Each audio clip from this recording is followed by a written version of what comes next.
उद्धव ठाकरे की रैली में खाली कुर्सियां, महाविकास अघाड़ी में मची खलबली। खाली मैदान में ही भाषण देते रहे उद्धव ठाकरे। जनता ने दिखाया महाविकास अघाड़ी को आईना। बीजेपी बोली, औरंगजेब फैन क्लब के अध्यक्ष उद्धव को मुंबई की जनता ने नकारा। एक तरफ मोदी योगी की रैलियों में खचाखच भीड़, दूसरी तरफ महाविकास अघाड़ी की रैलियों में खाली पड़ी कुर्सियां।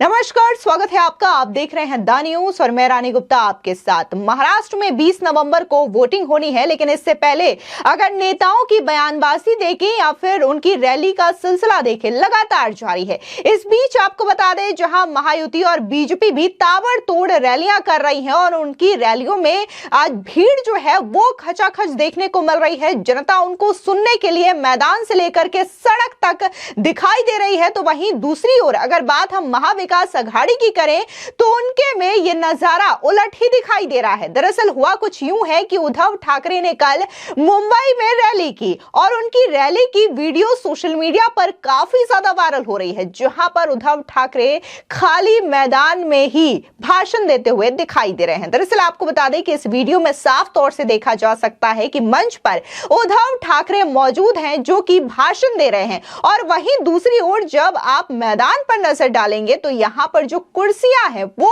खाली पड़ी हुई हैं। गिन के आपको कुछ लोग दिखेंगे, लेकिन यहां पर यह देखने वाली बात है कि जो उद्धव ठाकरे ये दावे करते हैं कि कैसे उनकी सरकार महाराष्ट्र में बनने जा रही है और खुद को तो वो मुख्यमंत्री के तौर पर भी कई जगह रिप्रेजेंट करते हैं, लेकिन अब अगर हम उनकी रैली की तस्वीरों को देखें तो वहां पर जिस तरीके से खाली कुर्सियां हैं, ये सच्चाई बयां करती है कि आखिर इस वक्त महाराष्ट्र की जनता किसके ऊपर ज्यादा विश्वास कर रही है या फिर किनकी रैलियों में सबसे ज्यादा भीड़ दिखाई दे रही है। साफ तौर से यह पहला मौका नहीं है जब उद्धव ठाकरे की रैली में इस तरीके से कुर्सियां खाली दिखाई दी हो। इससे पहले आपको बता दें कि उन्होंने आजाद पार्क में भी एक रैली की थी जहां पर कुर्सियां खाली नजर आई थी, लेकिन इस बार बीजेपी ने इस वीडियो को लेकर के बड़ा हमला बोला है। दरअसल आपको बता दें कि यह वीडियो जो है बीजेपी महाराष्ट्र की ओर से शेयर किया गया है और इस वीडियो को शेयर करते हुए बीजेपी महाराष्ट्र ने उद्धव ठाकरे पर जमकर हमला बोला और कहा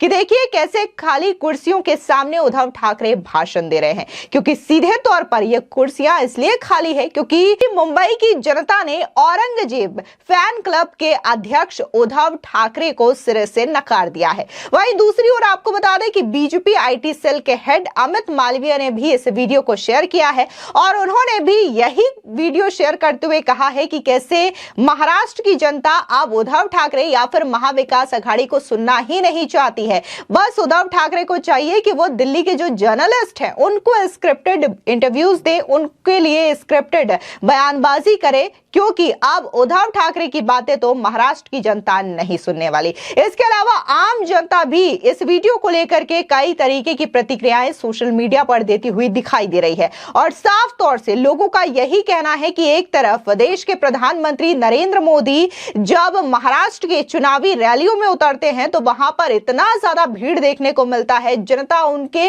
भाषण को सुनने के लिए इतनी ज्यादा बेताब रहती है कि न सिर्फ ये भीड़ मैदान में दिखाई देता है बल्कि सड़कों पर भी ये भीड़ नजर आती है जो कि मैदान के बाहर खड़े होकर के प्रधानमंत्री मोदी के भाषण को सुनती है। इतना ही नहीं, अगर बात हम उत्तर प्रदेश के मुख्यमंत्री योगी आदित्यनाथ की करें तो उन्होंने भी महाराष्ट्र में कई सारी रैलियां की, उनकी रैलियों में भी सेम इसी तरीके की ताबड़तोड़ भीड़ देखने को मिली। अभी हाल ही में आपको बता दें कि जाने माने जो साउथ के एक्टर हैं पवन कल्याण, उन्होंने भी मुंबई में कई सारी रैलियां की हैं, रोड शो किया और उनमें भी ये भीड़ दिखाई दी। लेकिन वहीं उलट अगर हम महाविकास अघाड़ी की बात करें तो उनके नेताओं के मंच में या फिर उनकी रैलियों में, उनके रोड शो में ये भीड़ नजर नहीं आती है। वहीं दूसरी ओर आपको बता दें कि महाराष्ट्र में चुनावी प्रचार करने के लिए हरियाणा के मुख्यमंत्री नायब सिंह सैनी भी पहुंचे। उन्होंने भी उद्धव ठाकरे और महाविकास अघाड़ी पर जमकर हमला बोला। खासकर उन्होंने कांग्रेस पार्टी को भी आड़े हाथों लिया। सुनिए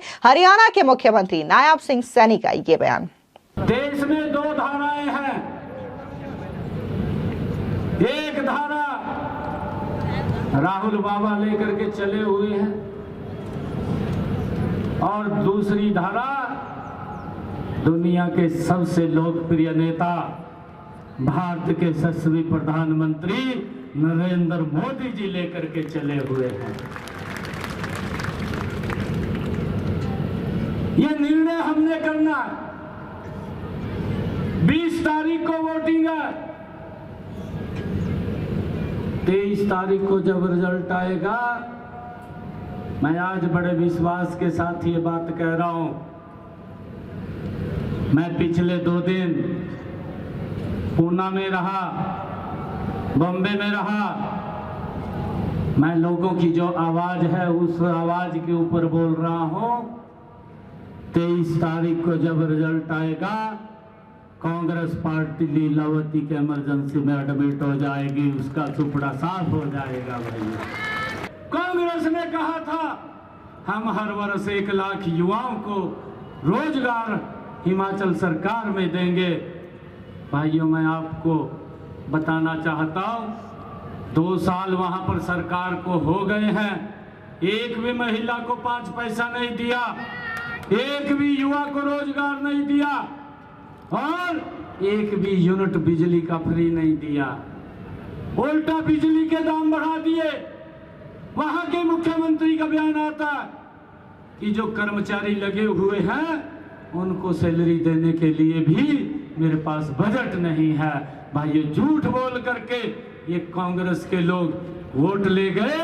अब लोगों को उनके हालात के ऊपर छोड़ने का काम ये कांग्रेस के लोग कर रहे हैं। इन्होंने आकर के हरियाणा के अंदर वो झूठ का पुलिंदा उतारा। हमारे हरियाणा के अंदर कहा कि हम 300 यूनिट बिजली देंगे। इन्होंने कहा 2 लाख युवाओं को रोजगार देंगे, महिलाओं को 3,000 देंगे, बुजुर्गों को 6,000 रुपए देंगे। हमारे हरियाणा के लोग इनके उस झूठ को पहचान चुके गए थे और इनको भाइयों जब रिजल्ट आया, कांग्रेस को बाहर का रास्ता दिखाने का काम वो हमारे हरियाणा के लोगों ने किया है। नरेंद्र मोदी जी तीसरी बार इस देश के प्रधान सेवक बने। नॉन स्टॉप हरियाणा के अंदर भी तीसरी बार डबल इंजन की सरकार भाइयों बनी है और हमारा हरियाणा विकास की गति के अंदर मोदी जी के नेतृत्व में और गति से अब आगे बढ़ेगा। भाइयों, मैं आप लोगों से ये अपील करने के लिए आया हूं। मैं महाराष्ट्र के लोगों से अपील भी करता हूं। ये महाविकास आघाड़ी भाइयों, इनके पास बातें हैं, इनके पास विजन नहीं है, इनके पास नीति भी नहीं है, इनकी नीयत भी नहीं है, इनका नेतृत्व भी नहीं है।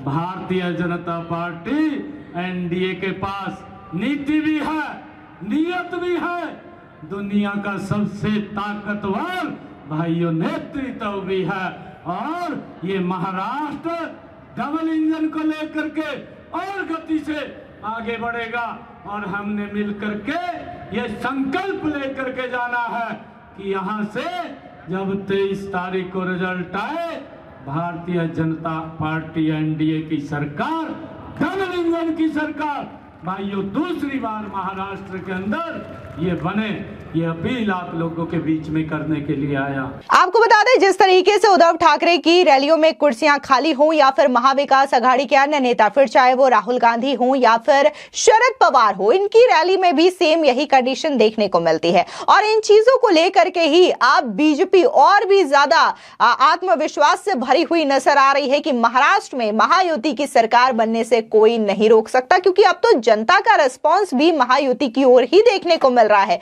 फिर चाहे वो रैलियों के तौर पर हो या फिर तमाम तरीके के जो सर्वे आ रहे हैं, उसमें भी यही दिखाई दे रहा है कि कैसे महाराष्ट्र में आने वाले समय में महायुति की सरकार बन सकती है। आपको याद दिला दें कि अभी हाल ही में देखने को मिला था कि आईएनएस मेट्राइज का सर्वे सामने आया था, जिसमें बाकायदा प्रचंड बहुमत के साथ महायुति की सरकार महाराष्ट्र में बन रही है। इसके अलावा बात अगर हम राजस्थान के फेमस फलौदी सट्टा बाजार की करें, तो उनका भी सर्वे सामने आया था, जहां पर स्पष्ट तौर से पूर्ण बहुमत के साथ महायुति की सरकार जो है महाराष्ट्र में बन रही है। तो ये तमाम सर्वे हैं जो कि एक तरफ इशारा करते हैं कि महाराष्ट्र में आने वाले समय में महायुति की सरकार बनेगी, और दूसरी तरफ अगर हम आम जनता की भीड़ देखें वो किन की रैलियों में ज्यादा है, तो यहां पर भी जाहिर तौर पर जनता महाविकास अघाड़ी को नहीं चुन रही है, बल्कि महायुति के जो रैलियां हैं उनमें इनकी भीड़ दिखाई दे रही है। और ये साफ तौर से ये संदेश देती है कि कैसे जनता महाराष्ट्र की महायुति को पसंद कर रही है। खैर, आपको बता दें कि 20 नवंबर को वोटिंग होनी है और उसके बाद जो रिजल्ट है वो 23 नवंबर को सामने आएगा, जिसके बाद जो तस्वीरें हैं महाराष्ट्र में कि किसकी सरकार बनेगी वो पूरी तरीके से क्लियर हो जाएगी। फिलहाल इस पूरे मामले को लेकर के आपकी क्या राय है, कमेंट सेक्शन में जरूर बताएं। धन्यवाद।